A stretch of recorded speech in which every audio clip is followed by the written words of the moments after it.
हम सब जानते हैं कि पानी जिंदगी है, लेकिन क्या हो जब यही पानी अपनी हदें पार कर जाए? तब ये बन जाता है कुदरत की सबसे विनाशकारी ताकतों में से एक। तो आज हम बाढ़ की इसी जटिल और शक्तिशाली घटना को परत दर परत समझने की कोशिश करेंगे। ये एक ऐसा सवाल है जो सच में सोचने पर मजबूर कर देता है ना? जब कुदरत का बैलेंस बिगड़ता है और पानी अपनी सारी सीमाएं तोड़ देता है, तो हमारे शहरों का, हमारे घरों का, हमारी जिंदगी का क्या होता है? चलिए इसी सवाल का जवाब ढूंढते हैं। तो सबसे पहले ये समझते हैं कि बाढ़ आखिर है क्या। देखिए, किसी भी प्रॉब्लम से निपटने का पहला कदम होता है उसे ठीक से समझना, उसे डिफाइन करना। अब ये परिभाषा सुनने में तो बहुत सीधी सादी लगती है, नहीं? लेकिन इस एक लाइन के पीछे ना एक भयानक सच्चाई छिपी है। पानी का ये ओवरफ्लो सिर्फ पानी का बहना नहीं है, ये एक ऐसी ताकत है जो अपने रास्ते में आने वाली हर चीज, चाहे वो घर हो, फसलें हों या फिर जाने, सब कुछ तबाह कर सकती है। ठीक है, तो सवाल ये उठता है कि आखिर बाढ़ आती ही क्यों है? क्या ये बस अचानक हो जाता है? नहीं, बिल्कुल नहीं।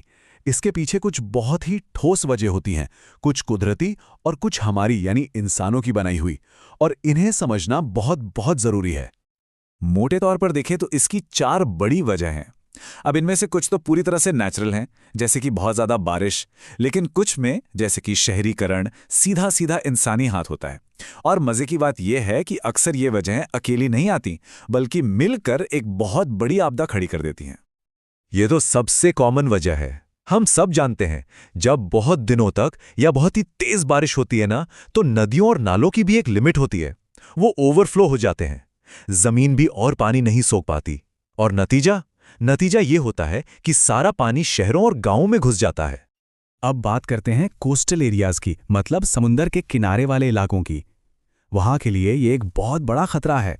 जब कोई तूफान आता है तो तेज हवाएं समुंदर के पानी को एक एक विशाल दीवार की तरह जमीन की तरफ धकेलती हैं। ये सिर्फ एक बड़ी लहर नहीं होती, ये पानी का पूरा सैलाब होता है जो जमीन के कई किलोमीटर्स अंदर तक चला जाता है। और ये वो वजह है जो शायद सबसे ज्यादा डरावनी है, क्योंकि इसमें इंसानी गलती शामिल होती है। सोचिए, जब कोई बांध या लेवी टूटता है तो पानी धीरे धीरे नहीं बढ़ता है, नहीं, वो एक झटके में, एक सुनामी की तरह जबरदस्त फोर्स के साथ नीचे की तरफ भागता है और रास्ते में सब कुछ बहा ले जाता है।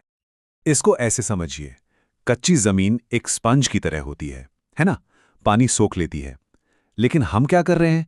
शहर बनाने के चक्कर में हम उस स्पंज के ऊपर कंक्रीट और तारकोल की मोटी परत बिछा रहे हैं। तो अब पानी जमीन में तो जा नहीं पाता, तो वो कहां जाएगा? वो सड़कों पर बहेगा। और इसीलिए आजकल जरा सी तेज बारिश में भी शहरों में बाढ़ जैसे हालात बन जाते हैं। अक्सर लोगों को लगता है कि पानी उतरा और सब ठीक हो गया, पर ऐसा नहीं है। सच तो यह है कि बाढ़ का पानी उतरना किसी कहानी का अंत नहीं, बल्कि एक बहुत लंबी और दर्दनाक कहानी की बस शुरुआत होती है। इसका जो असली असर है वो बहुत दूर तक और बहुत लंबे समय तक दिखाई देता है। और ये जो असर है वो कितना फैला हुआ है, ये चार्ट उसे बहुत अच्छे से दिखाता है। देखिए, बाढ़ सिर्फ एक एनवायरमेंटल डिजास्टर नहीं है। इसका असर इंसानों पर पड़ता है, देश की इकोनॉमी पर पड़ता है, हमारे इंफ्रास्ट्रक्चर मतलब सड़कों, पुलों पर पड़ता है, और जाहिर है प्रकृति पर तो पड़ता ही है। मतलब कोई भी पहलू इससे बच नहीं पाता। और सबसे जरूरी बात यह है कि ये सारे असर एक दूसरे से जुड़े हुए हैं, एक चेन रिएक्शन की तरह।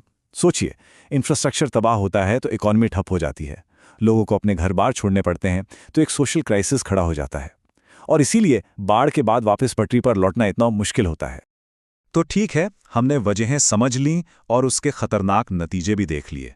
अब आते हैं सबसे बड़े सवाल पर कि इस विनाशकारी चक्र को तोड़ने के लिए किया क्या जा सकता है। हम सब मिलकर खुद को कैसे तैयार कर सकते हैं, कैसे सुरक्षित रह सकते हैं? मोटे तौर पर देखें तो बाढ़ से निपटने के 2 तरीके हैं। एक है जिसे कहते हैं हार्ड इंफ्रास्ट्रक्चर। इसका मतलब है कंक्रीट का इस्तेमाल। बड़े बड़े बांध बना दिए, ऊंची ऊंची दीवारें खड़ी कर दी ताकि पानी को जबरदस्ती रोका जा सके। और दूसरा तरीका है सॉफ्ट इंफ्रास्ट्रक्चर। इसमें हम प्लानिंग पर फोकस करते हैं, जैसे कि अर्ली वार्निंग सिस्टम, ऐसे नियम बनाना जिनसे नुकसान कम हो, मतलब पानी के साथ जीना सीखना। और देखिए, असली कामयाबी इन दोनों को साथ लेकर चलने में ही है। तो एक मजबूत स्ट्रैटेजी में ये चारों कदम एक साथ उठाए जाते हैं। पहला स्टेप, बाढ़ रोकने के लिए इंफ्रास्ट्रक्चर बनाओ। दूसरा, उन जगहों को मैनेज करो जहां बाढ़ का पानी फैल सकता है, उन्हें खुला छोड़ो। तीसरा, लोगों को वक्त रहते चेतावनी देने का एक फूल प्रूफ सिस्टम बनाओ। और चौथा, ऐसे घर और बिल्डिंग्स बनाओ जो बाढ़ के थपेड़े झेल सकें। और जाहिर सी बात है, इतना बड़ा काम कोई एक इंसान या एक छोटा सा ग्रुप तो कर नहीं सकता। यहीं पर सरकार का रोल सबसे ज्यादा जरूरी हो जाता है। बड़ी बड़ी पॉलिसीज बनाने से लेकर मुसीबत के वक्त फौरन मदद पहुंचाने तक और लोगों को बाढ़ बीमा जैसी फाइनेंशियल सिक्योरिटी देने तक एक ऑर्गेनाइज कोशिश ही काम आती है। लेकिन अब एक और एंगल है जो अब तक हमने जो भी डिस्कस किया है उस पूरे समीकरण को ही बदल रहा है, और वो है क्लाइमेट चेंज।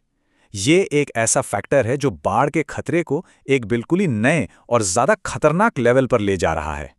इसका सीधा सा मतलब ये है कि आने वाले समय में बाढ़ ज्यादा बार आएगी, और जब आएगी तो ज्यादा तबाही मचाएगी। तो अब हम अपनी तैयारी पुरानी डेटा के हिसाब से नहीं कर सकते। हमें भविष्य की तैयारी बदलते हुए मौसम के नए अनुमानों, नए प्रोजेक्शंस के हिसाब से करनी होगी। तो आखिर में हम इस एक बड़े सवाल के साथ रुकते हैं। जब खतरा लगातार बढ़ रहा है, जब मौसम का मिजाज पूरी तरह बदल रहा है, तो क्या हमारा जवाब सिर्फ और ऊंची दीवारें बनाना होना चाहिए, या फिर हमें कुदरत के साथ अपने रिश्ते को ही नए सिरे से समझने की, उसे फिर से डिफाइन करने की ज़रूरत है? ये सोचने वाली बात है।